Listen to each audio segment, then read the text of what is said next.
Hi, I'm Chris. And I'm Angela, and we're coming to you from the greater Chicagoland area. Hi, I'm Lou, And I'm Dee. and we're from Cleveland, Ohio. Join us as we taste a variety of fun wines. On Friday nights. Tonight, the band is back together again in Cleveland, and we will begin a vertical tasting of Kendall Jackson Pinot Noir Vintage 2018. Hello, today we are doing the Cleveland edition of Friday Fun Wines, and we are going to do something different by trying a vertical tasting of the Kendall Jackson Pinot Noir 2016, 2017, and 2018. Can't wait. So for those of you who don't know what a vertical tasting is, it is tasting over different vintage years. So in this case tonight we've got 2016, 2017, both I believe scored 90 points, and our 2018 had a 91 points by wine enthusiasts. As opposed to what we've done in the past, up until now we've done horizontal tastings, which was where we would taste the same grape varietal from different places, different wineries, and taste the differences amongst those. And Lou, having a vertical tasting, what are going to be the differences we should be looking for a vertical tasting? So what I would expect is, as we taste the earlier vintage, maybe a little more complex versus the newer vintage, would be a little more fruity, maybe fruit forward. So those are some of the things I'll be looking for. If we could go back and find out what the weather was like from those years, you may find that a more wet year or a more dry year could potentially affect what you're seeing. If it was a hotter year or a cooler year, it could also account for some of the taste differences within the years. Right, and my favorite wine quote from Bottle Shock is, this is sunlight captured in a bottle. And to your point, Chris, capturing that moment in time is what we're going to be looking for tonight. Cool. Looking forward to it. Starting out with the newest. So there's different ways to do this, right? You could start oldest to youngest or youngest to oldest, and what did we decide? What are we going to do? I think we're going to do the youngest to oldest. I would like to start out the youngest, and that allows me to appreciate the more mature vintages as we go through the tasting. I agree, Chris. All right. So far I'm seeing like a much lighter bodied than all the other reds we've done so far. That's good? Compared to our other reds, this Yes. is definitely the lightest we've had so far. More of a garnet color. Yeah. I'm getting a ton of legs on the swish here. A little bit, but not a lot. I'm finding out more and more I'm a legs guy. The past few weeks we haven't had a whole lot of legs to look at. You're missing those legs. But the legs are coming back. To your point, Lou, They're there's not a getting lot there. there, but they're present. So far, this is spicier than I would have expected from a Pinot. Did you taste it already, or that's your smell? I did Oh. taste it. Snuck one I in. Still just did. smelling. But even on the nose, it's Is there some kind of fruit on the nose, a though? little. I'm smelling is it, more. a raspberry? I'm smelling more tobacco. Definitely the heavier aromas. Yeah. I'm really struggling to pick out the fruit. I don't disregard that. I absolutely think it's there. But I can't. Smokiness. I'm gonna pick up some of that. All the wines we've done so far have been fruit forward. Right. It'll be interesting as we try the different foods we've prepared tonight. What comes out as we pair this with food. So I like the format. I like tasting with you guys, and it also makes it a little bit easier for us to share the foods that we prepared. That's right. Right.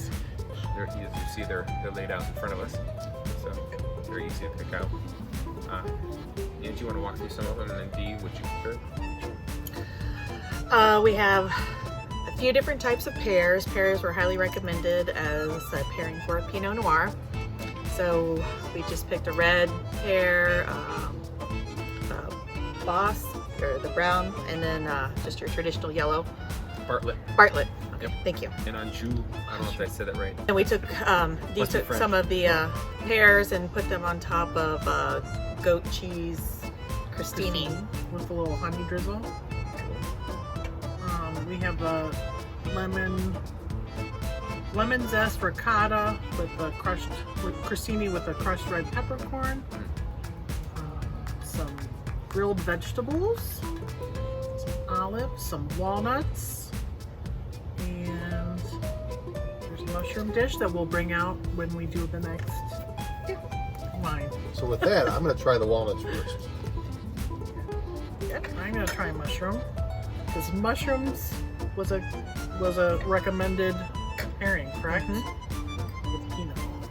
So I also read, again, depending on the age and the amount of oaking, it changed a little bit with the type of age you pair, but typically, I think they said salmon, which sounds fantastic, but didn't get me. Chicken and pork. Those would be the remaining. So after I had the walnut, when I tasted the wine, I was getting a little more of either the alcohol or the acidity of the wine. It had a little more bite to it after I had the walnut, which was interesting because I would have thought the oils from the walnut would have maybe toned that down a little bit. I tried it with the grilled mushroom, and I've never thought of the mushrooms being nutty, but I thought I caught a little bit of nut when I was eating the mushroom. I'll have to defer to your judgment on that one, dear.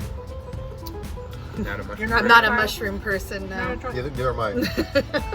All right, more for us, Chris. Yeah, I guess we should have said next one another day. Yep, more for us. I find this wine like an easy drinking wine. It is. It's not. One way or the other. wine's just like going with everything to me.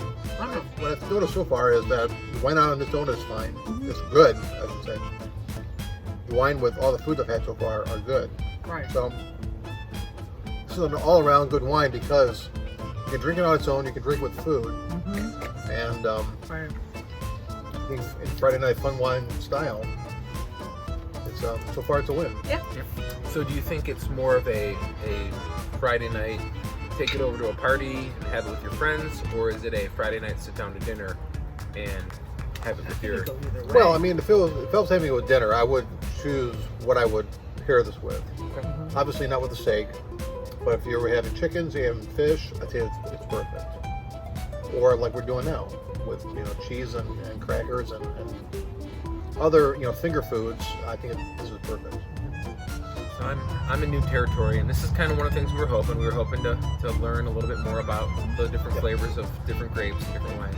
But I'm not a Pinot drinker, so I don't have a wide basis and palette of tastes that I've tried. Well, I liked drinking Pinots when I first started drinking wine because it's an easy drinking wine compared to some of the others. But going back to it now, years later, after not having a whole lot myself, still don't enjoy it as much as I used to. You don't enjoy I it? do. You do. I do. Oh, okay.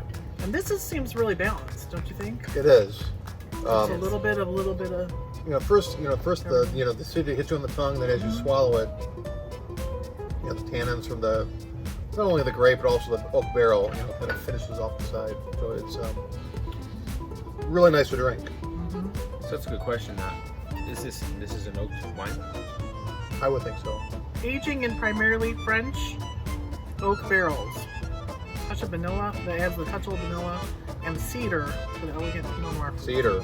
That's wood in it. Cedar. A lot of wood.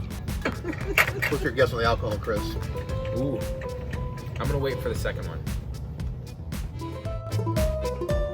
Join us next Friday for some more fun when we conclude our vertical tasting of Kendall Jackson Pinot Noir with 2016 and 2017 vintages.